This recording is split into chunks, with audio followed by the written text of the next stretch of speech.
Hello, my name is Susan, and in 1990, I decided to travel to Germany with my young family to teach for the Department of Defense schools. Now, even though I was an experienced teacher, this was totally new for me. I had no schema for the military or the military educational system. And I had never been to Europe before. But still, we were very eager for the new experience. So once I got to Germany and did all the paperwork and got settled in and found a place to live and began with, of course, my teaching, I knew that one of the first things that I would have to do would be to get a German license. Now, this was a new challenge because there are a lot of new signs, and even though I could speak and read a little German, I had taken it in high school, it still was new learning. And I mastered that, and I really was determined to be a part of the German culture and travel and see as many things as I could, not only in Germany, but the neighboring countries. I would venture out on the Audubon, which is another new experience, and I would think, oh, look at this open road. And I thought, boy, I'm really going fast. You know, I'm up to 80 miles an hour and there's not a car in sight. And of course, this was in my gutless wonder, my Toyota Tercel. And I think it probably had like about 3 mice that kept the engine going. And occasionally I would replace them. But I thought, look at me. I am driving the Audubon. And then all of a sudden there'd be a car behind me, Mercedes or BMW, flashing their lights like, you're too slow on this road. Either speed up or get off the road. And I thought, wow, I'm going 80 miles an hour. Isn't that enough? But anyway, I felt that I was learning new things. And this was an exciting time in Germany.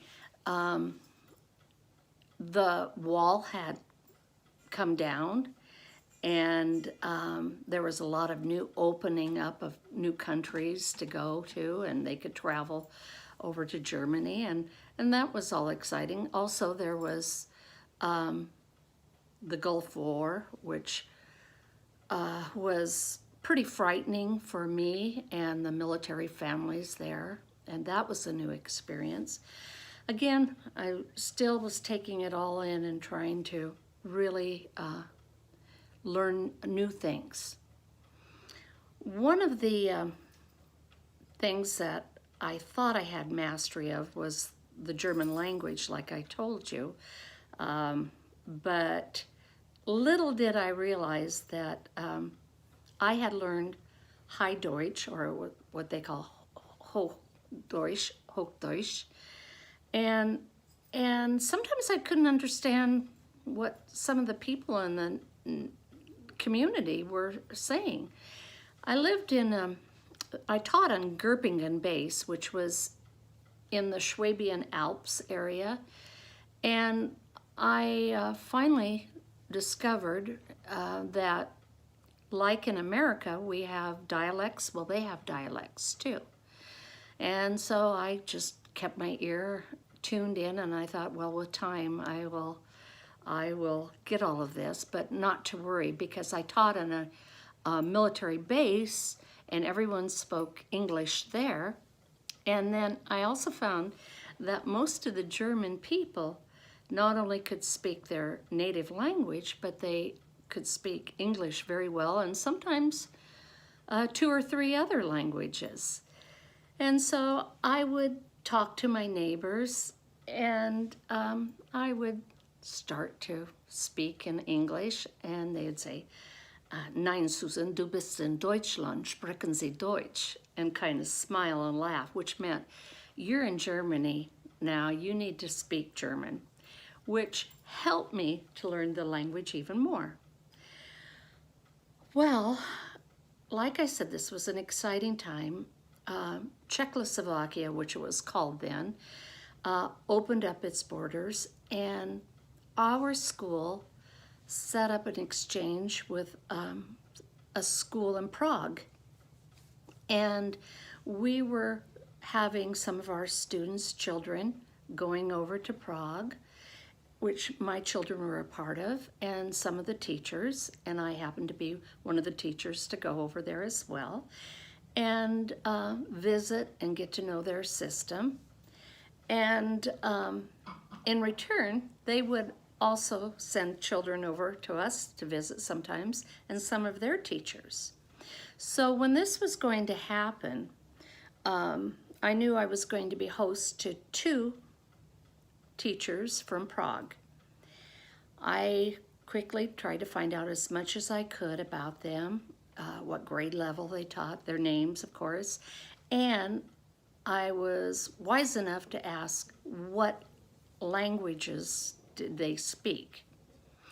I discovered that one of the teachers could speak only their native language, Czech, and German. And one of the teachers could speak only Czech and French. So I knew this would be another challenge. So I invited my neighbor over who could speak German and English and a little bit of French. So I figured maybe we could navigate through this. Well, I made a bunch of snacks and hors d'oeuvres, and I had a variety of alcoholic and non-alcoholic beverages.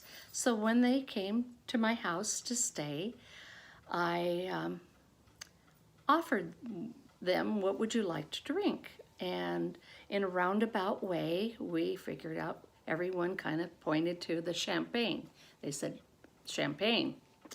And I said, okay. So we started to talk, and one person would say something and another person would translate, and around the table we'd go.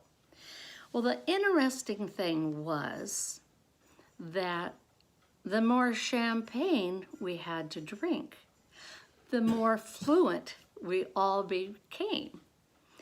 And pretty soon we were laughing, and it was like we were old friends with not a problem with communication. And even though there were many things that made me feel like I was a fish out of water in Germany, I discovered that when it comes to opening your home, opening your heart, communicating, and good champagne, that there's nothing too hard to navigate. And we all belong in the same pond together. The power of women, the power of communication, the power of the drink. Thank you.